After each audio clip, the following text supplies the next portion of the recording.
ನಮಗೆ ಗೊತ್ತಿರೋ ಮಾಹಿತಿ ಪ್ರಕಾರ ಪರಮೇಶ್ವರ್ ಅವರ ಖಾತೆ ಬದಲಾವಣೆ ಆಗುತ್ತೆ ಅನ್ನೋದು ನಮಗೂ ಕೂಡ ಮಾಹಿತಿ ಇದೆ. ನಾವು ಸುಮಾರು 1 ವರ್ಷಗಳಿಂದ ಪರಮೇಶ್ವರ್ ಅವರ ಖಾತೆಗಳನ್ನು ನಾವು ವಿಮರ್ಶೆ ಮಾಡಿದಾಗ ಅದರಲ್ಲಿ ಪರಮೇಶ್ವರ್ ಅವರು ಭಾಳ ಸಜ್ಜನ ರಾಜಕಾರಣಿಯವರು. ಅವ್ರ ಖಾತೆಯನ್ನು ಅವರು ನಿಭಾಯಿಸ್ತಾ ಇಲ್ಲ. ಇದನ್ನು ಸಾಕಷ್ಟು ಬಾರಿ ವಿರೋಧ ಪಕ್ಷದಲ್ಲಿದ್ದಾಗ ನಮ್ಮ ನಾಯಕರು ಹೇಳಿದ್ದಾರೆ, ಬೇರೆ ಬೇರೆಯವರು ಕೂಡ ಸಂದರ್ಭದಲ್ಲಿ ಹೇಳಿದ್ದಾರೆ. ಇವತ್ತು ಕುಮಾರಸ್ವಾಮಿಯವರು ಅದನ್ನು ಹೇಳಿದ್ದಾರೆ.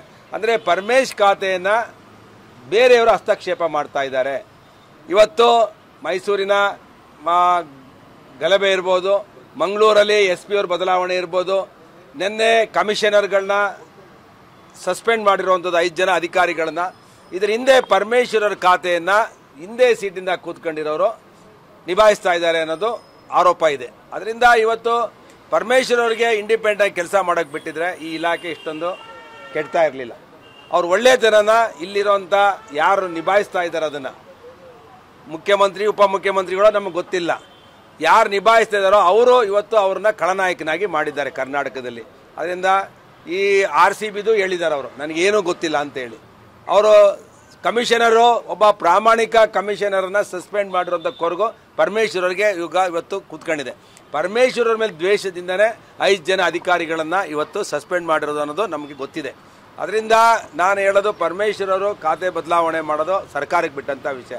ಆದರೆ ನಮ್ಮ ಜಿಲ್ಲೆಯಲ್ಲಿರುವಂಥ ಒಬ್ಬ ಸಜ್ಜನ ರಾಜಕಾರಣಿಗೆ ಈ ಪರಿಸ್ಥಿತಿ ಬರಬಾರ್ದಾಗಿತ್ತು. ಅವ್ರ ಒಳ್ಳೆತನನ ರಾಜ್ಯ ಸರ್ಕಾರ ದುರುಪಯೋಗ ಮಾಡ್ಕೋಬಾರ್ದಾಯಿತು. ನಾನು ಕೂಡ ಅಸೆಂಬ್ಲಿಯಲ್ಲಿ ಭಾಷಣ ಮಾಡಬೇಕಾದ್ರೆ ಬಡ್ಜೆಟ್ ಮೇಲೆ ಆಡಳಿತ ಯಂತ್ರ ಕುಸಿದು ಬಿದ್ದಿದೆ ಅಂತ ಹೇಳಿದೆ.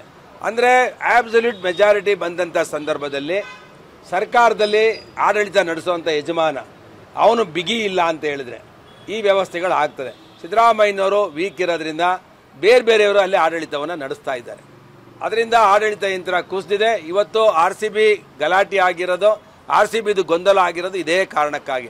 ಅಂದರೆ ವಿಧಾನಸೌಧದಲ್ಲಿ ಮಾಡಬೇಕಾ, ಏರ್ಪೋರ್ಟ್ಗೆ ಹೋಗ್ಬೇಕಾ, ವಿಧಾನಸೌಧದಲ್ಲಿ ಕಾರ್ಯಕ್ರಮ ಮಾಡಬೇಕಾ, KCA ಸ್ಟೇಡಿಯಮಲ್ಲಿ ಮಾಡಬೇಕಾ, ಇವೆಲ್ಲ ಒಂದೊಂದು ಹೇಳಿಕೆಗಳು, ಮುಖ್ಯಮಂತ್ರಿ ಹೇಳಿಕೆಗಳು ನನಗೇನೂ ಗೊತ್ತಿಲ್ಲ.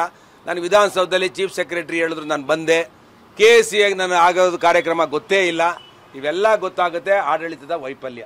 ಅದರಿಂದ ಕರ್ನಾಟಕದಲ್ಲಿ ಆಡಳಿತ ಕುಸಿದು ಬಿದ್ದಿದೆ.